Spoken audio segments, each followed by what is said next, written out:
Okay, we've had a couple other folks join on, but I think we should go ahead and get started. So for those of you who weren't here just a second ago, my name is Marty Olson. I work with Oregon Department of Fish and Wildlife. I'm the RNE and the STEP coordinator. And tonight we have this webinar. We're going to discuss the proposed revisions to the OARs that cover the STEP program. We've had a couple other folks join on. We've had a couple other folks join on. Go ahead and get started. Steve Janego is here, and then so in the for those of you who weren't here just a second ago, my name is Marty, also kind of our technical guy. Gary Vonderho is the assistant district fish biologist out of the Charleston office. I don't know if you have your mic muted still or not, Gary, but I have it on here. So okay, thanks. Okay, yeah, great. And Steve Janego is the chair of the STAC board, and he also represents the Eastern Oregon seat on the STAC board. Yeah, good evening, everybody.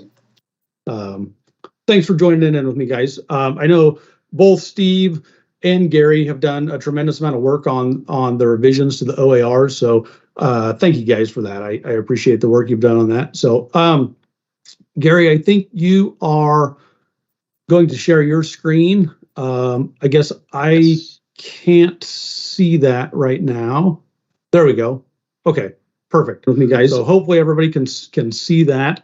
I'll try to admit folks as we go here, as we kind of go down through here. So if we find that we have bandwidth issues as we go along, we might turn our cameras off. That way it kind of helps create or help keep us going. So if we end up doing that, I guess bear with us. So go ahead and advance to the next slide, Gary, if you can.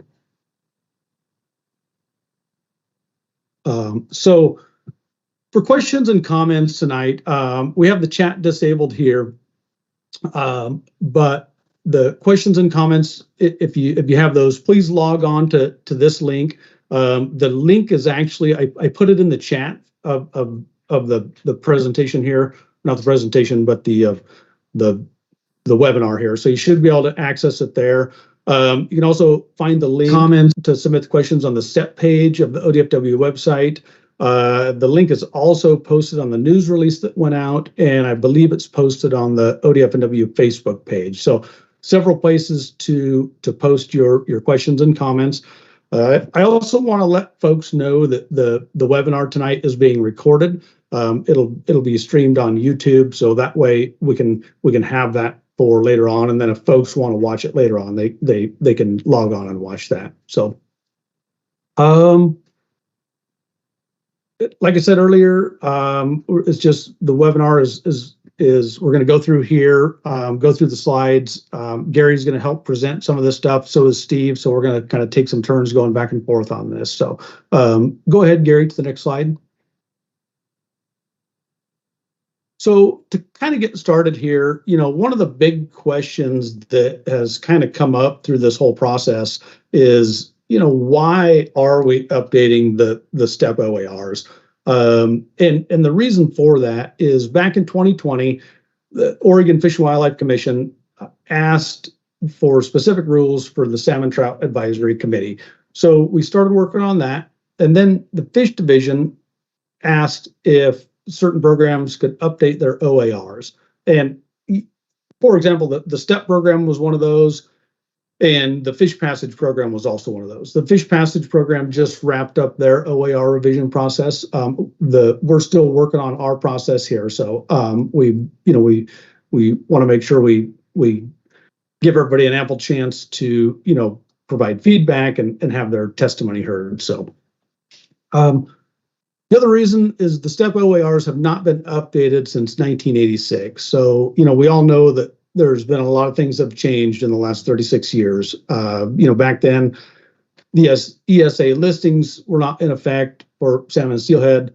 The hatchery genetic management plans were not in place. The conservation plans have changed. So a lot of things have gone on since then, and we want to bring the OARs and the ODFW policy into alignment.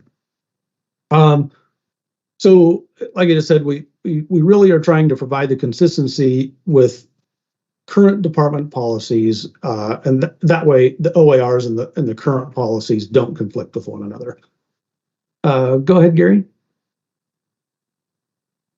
So another question that kind of has come up is who all has worked on this OAR revision process. You know, it certainly has not been one singular person. It's been a big group of people, or a subcommittee. So the subcommittee consists of two staff members. So the Eastern Oregon representative, which is Steve Janego, and the Umpqua representative, which is Dave Grosjaks. There's 3 step biologists involved in the process. So Gary Vonderhoe out of the Coos-Coquille 10-mile district, Levi Simmons from the Umpqua district, and out of the Corvallis district, it was Karen Hans. Karen Hans has taken another position within ODFW, so the new step biologist there is Reed Fisher. The step coordinator at the time this got started was Kevin Herkamp. Kevin has left and gone to a different position, so I came in kind of midstream on this process. The recreational fisheries manager has been involved. That's Mike Govin, and the fish division rules coordinator has been involved. That was Lisa Kingsley. She has left for another position since the inception of this, and Steve Emerson is backfilling in that position at this time. So we've also received a fair amount of input from the fish propagation program and the conservation and recovery programs throughout this entire process. Go ahead, Gary.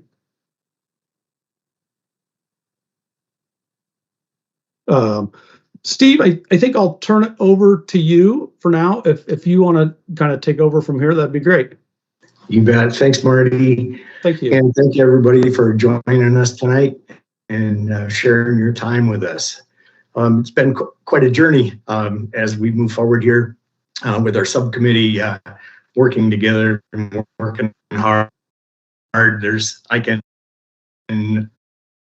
vouch for the heart of the project to really come out with something that's of value and lasting for the state of Oregon. Our subcommittee, we actually designed and developed a set of guiding principles as we took on this project to kind of keep us between the guardrails and ensure that we're simplifying where we could, and where we were eliminating redundancy every place we could as well. Changes do happen. We don't have to make changes all over the place in the documents and rules. So anyway, it's been quite a journey. We've been on the road and presented to the South Coast Anglers on monthly meeting in August, the Oregon Anglers Alliance meeting in September, yield some really great feedback. It's really great to hear from the public and hear the concerns, as well as the acknowledgement that we're headed in the right direction. Also, the Gardner Reed Support Winchester-based step groups down there in December. And then we've all kind of fanned out across our regions and talking to people, both STAC individuals, step biologists, and ODFW staff. So again, when you're undertaking something this large and wanting to make sure that, you know, everybody gets a chance to be heard and we take the valuable feedback and input and get it into the documents, it's an important thing. So it's kind of, where do we go from here? Our plan is to, as we are tonight, accepting public comments and feedback to make this a better product as we come out the other side. Public meeting is planned with our STAC meeting in May, and it'll be in Sisters here. And then a public meeting with the Fish and Wildlife Commission to actually review the work we've done and consider the adoption of the rules. So that's kind of a look over our shoulder and kind of a looking ahead down the road. And with that, I'd like to turn this thing over to Gary. Thanks, Steve.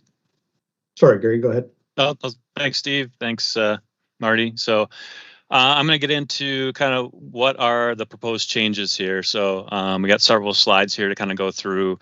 Hopefully you've had a chance to look at the draft rules that were attached to the news release, and then also we had a summary of changes, so to kind of help explain what those are. So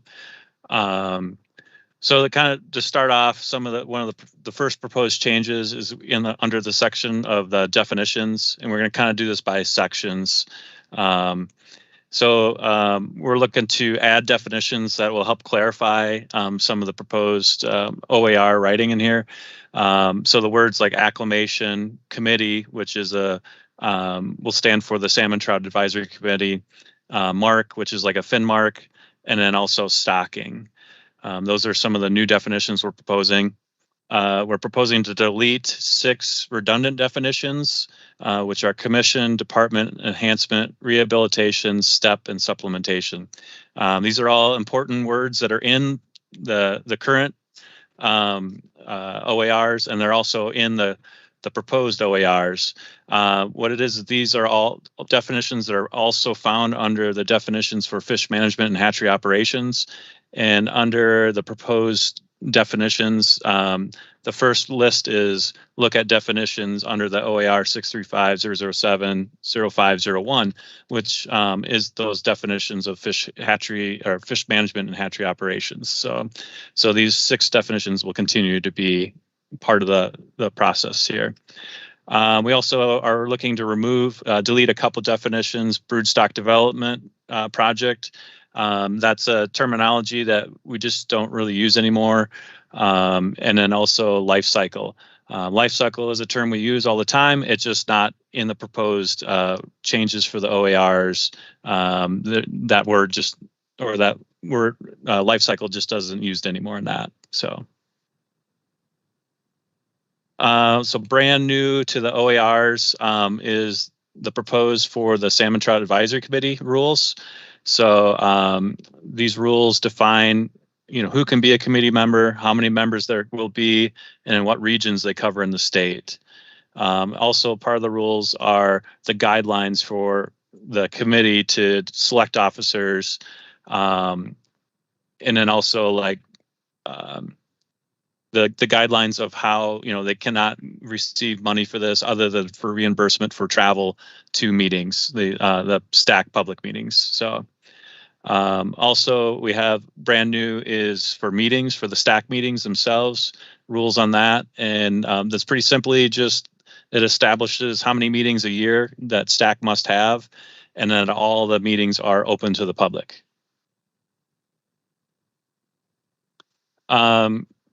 The next section is on the STEP community advisors, and this is already in the current rule about the ODFW advisors to the STEP program, but we're just looking to update the language to include that staff will provide education and training to volunteers, and it clarifies that the department has a role in reviewing STEP projects to make sure they can comply with other rules, plans, and policies of the state. So.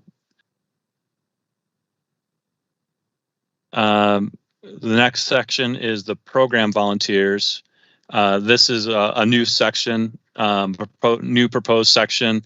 This just states that the department will provide training for volunteers and that all STEP volunteers must follow the ODFW policies governing volunteers. We feel this is really important to have in the STEP rules, mainly for if somebody happens to get hurt because a volunteer wasn't trained properly or did not follow policies, that ends up being a liability in the state. So we just wanted it in very clear in the rules that this was here. So next section is propagation of fish through STEP. So this is a new section for the OARs, but it incorporates a lot of the language that's in the current OARs. So we kind of took a lot of language from other parts of the current OARs and moved it here. So it's pretty much upfront early in the rules. So this part, the first part of showing this states the policies that the STEP propagation projects need to follow. Those are like native fish conservation policy, hatchery management policy, fish health, and climate and ocean change policies. So these policies guide how we currently do business under STEP. So all our current STEP projects have to follow these policies. And we just want to make sure that the STEP rules are aligned with these policies. So also under this section, under propagation of fish through STEP, it clarifies that fish, eggs, and portions of fish used in STEP are the property of the state of Oregon. This language is in the current rules. We're just moving it up to this section as our proposal. So also we have a disposition of fish that's in the current rules, but we're proposing to update it to make it consistent with the hatchery management policy. Currently, the hatchery management policy on disposition of fish and the STEP rules disposition of fish don't fully align completely. So we want to make sure those align and are consistent. So, and then finally here, we want to clarify the department can adjust eggs and fish allocations in case of a shortage at any of the STEP hatcheries. So that statement is a mixture of the current rule language and then language from the salmon production programs, the OARs for that. So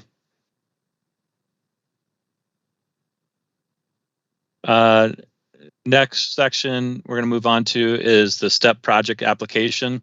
They're in the current rules. This is already in there. We just have some updates, proposed updates for this. So the section 1, the very beginning, we're proposing additions that use current terminology. So this is more about the hatchery, the current terminology where it used to be broodstock collection program. Now it's we're looking at a hatchery conservation program or a harvest hatchery program. That's more the current terminology we use. So, and then also we want to incorporate language about future conditions, basically talking about climate change. So, and also in this section 1D, we have language about the classroom egg to fry program, which is in the current rules, but it's at the very back of the rules. So we wanted to move that up here into this section here. So that program will still continue where that's allowed up to 500 eggs in classrooms. So students can learn about salmon and steelhead and trout eggs and how they hatch out to a fry. So, and then finally, section 3 states the Oregon Revised Statute, which gives an exception for a water right for a certified STEP project. And this could even be for department sponsored projects that use volunteers, but those projects also have to be approved as a STEP project. Next section is the STEP approval, project approvals. Again, this is in the current rules. We just have some updates for this section. So the first one is it states the policies that STEP projects have to follow, which is the native fish policy, other ODFW policies, and then also federal ESA and Endangered Species Act, and then also the hatchery genetic management plans. So those are things we have to do now. So it just made sense to put them in the rules. So section 3 talks about approval time period. In the current policy, it talks about life cycle. We're looking to leave this just general. Basically, we don't want to put it into a time frame just because a habitat project is probably going to be short term versus a propagation project here on the coast. Like I work in Coos Bay, we have our STEP hatchery programs here that are long term. And under the current rule, we have to go every 5 years to get renewals for that. We're really under a conservation hatchery, the conservation hatchery program, or sorry, the coastal multi-species conservation plan. That's what I meant to say. That's a review every 12 years. So it doesn't make sense for our STEP programs to go get a reapproval every 5 years if the conservation plan that allows us to have these programs is only being looked at every 12 years. So moving down, section 4 provides information that the applicants will be evaluated on for the project. So under here, section 4C, it talks about rearing and releasing more than 100,000 fish. Applicants will need commission approval. That already exists under the current rules. It's towards the end of the document. We just want to move it up to this portion. So, and then section 4, F through G, these are all good fish culture practices like screening, disease controls, things like that. So, and the language comes from other OARs covering hatchery management. So, Continuing on with the STEP project approval process, Section 6, this is new, which it actually provides a role for STAC in the project approval process. So the current rule doesn't have any specific roles for STAC because there was no rules for STAC in the OARs. So this will provide them with providing recommendations to the department on these projects. So. And Section 7 is specific criteria that the department will use to determine if a project should be approved. Under the current OAR, we have a list of criteria for what not to approve projects for. This proposed updates will just be consistent with our current policies. Moving on to the next section, which is the STEP revocation of projects. The current OAR has a revocation process. So the updates here is the update will allow the department to amend, not just revoke a project if they're not following the guidelines. So the current rules just say that we can revoke only. So, and then another update is we give STAC. This gives STAC a role in the process to provide recommendations to the department. So if there's some, if a project comes up or a group comes up for either amending or revoking, the department must go to STAC first, give them an opportunity to respond to that. So before we move forward. And then if you looked at the proposed rules, there's a whole lot of pages. The last, I think, 3 pages, they're proposed for deletions on there. So I'm going to kind of go through that here, these next few slides, to kind of explain why those are there. So the first section there was just the egg incubation and fish program project proposals. The section 1, which is a big chunk of that, these are all definitions. And this is redundant. All those definitions are redundant, and definitions are already covered in the beginning of this document of the proposed OAR. So that's why they're proposed there for deletion. Sections 2 and 3, they provide information on what should be in the project application. And under the proposed OARs, we have this covered under the project application section. So which basically says that you will consult with ODF, or applicants will consult with a STEP biologist, and the proposed project shall be submitted on a writing on forms provided by the department. So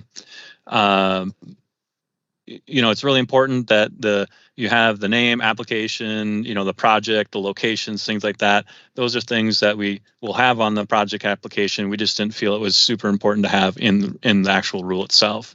So, oops. There we go. Continuing on, egg incubation and fish program project duration. So under the current OAR, this puts a timeline for how long a STEP project is approved for, and most of the time that's for one life cycle, which could be anywhere from 3 to 5 years, depending on the species. So under the proposed OAR, this will be covered under the project approval process, where approval of projects shall be for a time period determined by this department based on the type of project. So like I mentioned earlier, a habitat project shouldn't be approved for just as long as a hatchery propagation project. So, especially if you're covered under a conservation plan. So,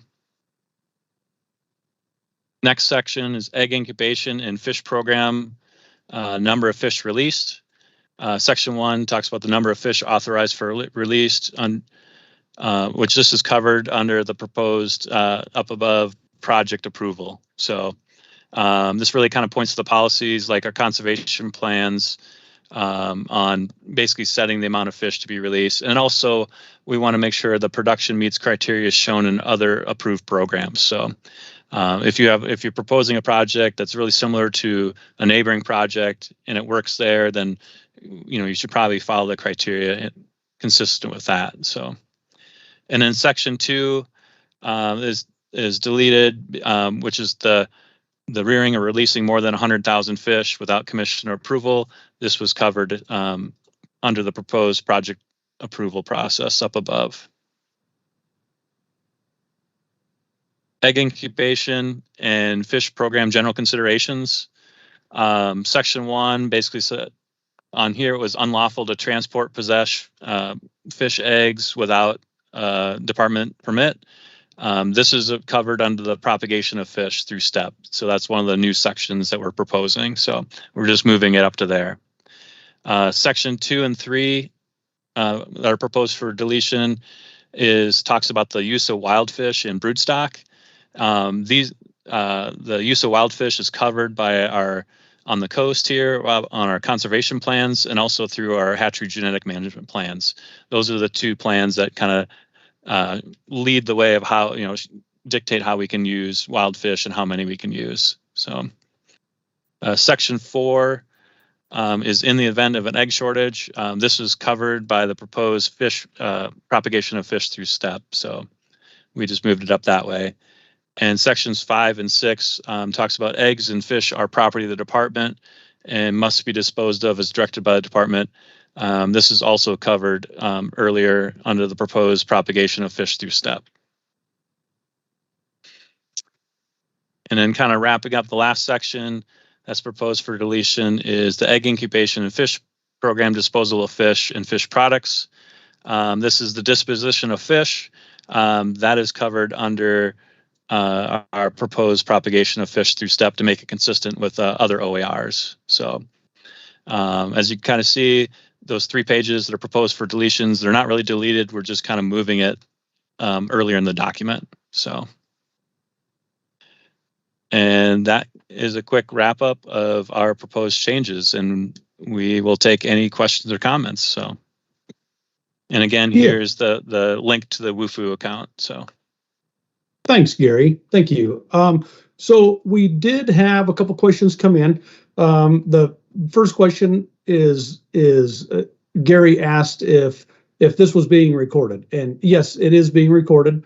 It will be I believe it'll be on YouTube after we close out here. So the other question that we had come in, and Gary, maybe you can help answer this one, is so the question was, how will this affect my current STEP hatchery? Gary, can you kind of address that a little bit? Yeah, I can. So I've had this question before from some folks down here in the Coos Bay area, and realistically, this doesn't change anything for our current STEP program. So if your program has been adopted, or if you're underneath the conservation plans here, like on the coast, and you're following all the policies like we have already, these proposed rules won't change anything for your STEP programs. Okay, thanks, Gary. Yep. Yeah, thanks for that. So those were the only 2 questions that have come in so far. Certainly we will leave this WUFU form active for a while. We'll leave this link up here for just a little bit. So, if folks do have questions, please get those submitted. If you don't submit a question and if it doesn't come in right away here, we can always follow up with an email and get back to you on that. So we'll also have other opportunities for folks to ask additional questions or give public comments. So our next STAC meeting is a public meeting. It's coming up in May. So that will be an opportunity. And then again, we will have an opportunity for public testimony at the ODFW Commission meeting. So I do see that one of the participants here raised their hand. So let me see if I can allow them to comment. Steve, I'm trying to do this. Some of the stuff has been disabled for the meeting here.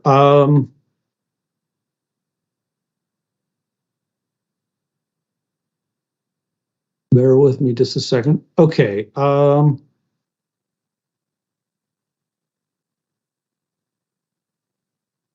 Steve, can you, I don't know with the permissions if I can open that up, Steve. Sorry.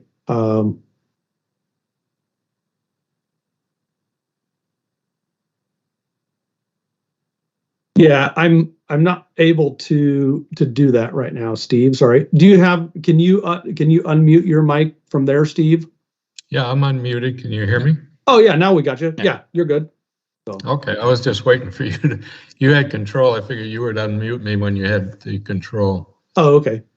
All right. So, well, first of all, my name's Steve Godin. I am the president of the Oregon Coast Anglers. I am a member of the Florence Step, the Reedsport, Gardner, Winchester Bay Step, as well as the Morgan Creek Step.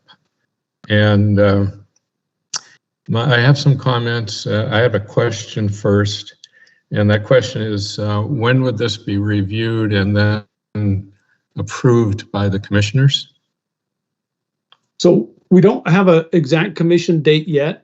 We are potentially looking at going to the commission in June. Okay, thank you. Yeah.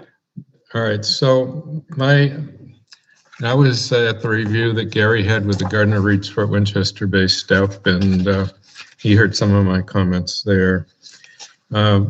Specifically, I'm looking at the lines. You've got each line of the administrative rules with a number next to it, which makes it easy for me to tell you where I'd like to see some changes. So under the Salmon and Trout Enhancement Program Advisory Committee membership, line 61 says that it's communities of color, tribes, and low-income communities would be considered. And my comment is that I think that there should be, instead of 9 members of this stack committee, there should be 10, and the 10th member should be dedicated to a tribe membership, so that tribes have at least some say in what's going on and can contribute where they have resources that might otherwise not be considered. All right, and then on line 129, we're talking about, let's see, Salmon and Trout Enhancement Program Community Advisors. On line 129 and 128, I'll read 128 and 29. It says coordinate grants funds to citizens for the implementation of approved enhancement projects from such monies as may be available. That's a period. And then I would add another sentence. Encourage citizens to find other sources of funding when necessary.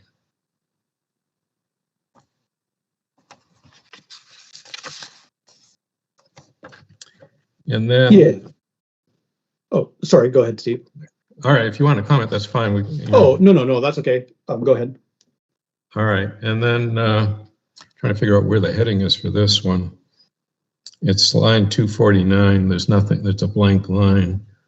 Looks like Salmon and Trout Enhancement Program project approval. I think it's all under that heading. It's, we live in a world that's dramatically changing, and the notion of trying to figure out how ocean acidification and global warming and all that plays into all of this, that's a moving target for sure. And there's other things. So the point I'd like to make is that there's no way to elevate any kind of a situation that's not in compliance with what the department dictates. Dictate may be the improper word, but that's just a point. So in line 2249, what I'd like to see is if there are circumstances not recognized by the department and agreement cannot be reached by the committee and the department, that the committee can elevate the project to the commissioners for resolution.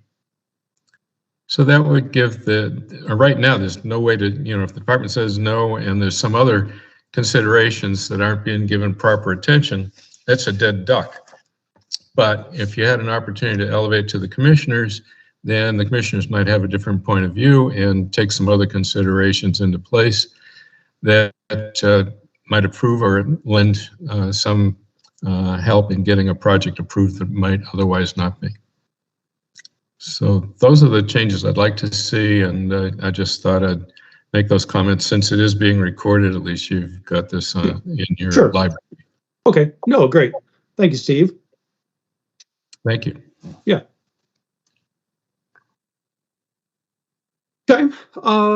So let me double check our questionnaire here. So far, no other questions came in. Certainly, we can leave this open for another couple of minutes, just in case folks have questions that they'd like to submit. I still see some folks on there. So I guess while we're waiting, I certainly would like to thank everybody for tuning in tonight. Gary and Steve Janego, thank you for being on here tonight and giving your testimony and the background on this. I appreciate it. Bob Swingle, thank you for the work you've done in the background. So I appreciate that. We'll kind of wait a little bit here and see if any other questions come in, and if they don't, then we'll go ahead and get things wrapped up.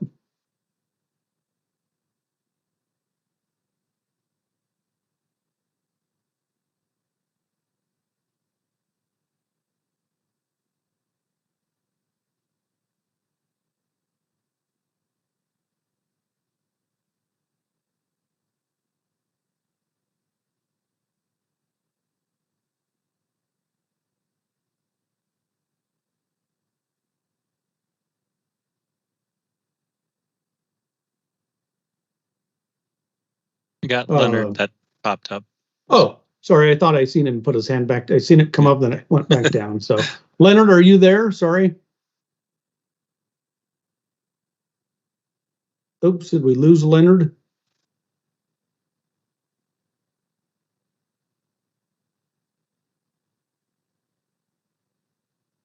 I think Leonard signed off.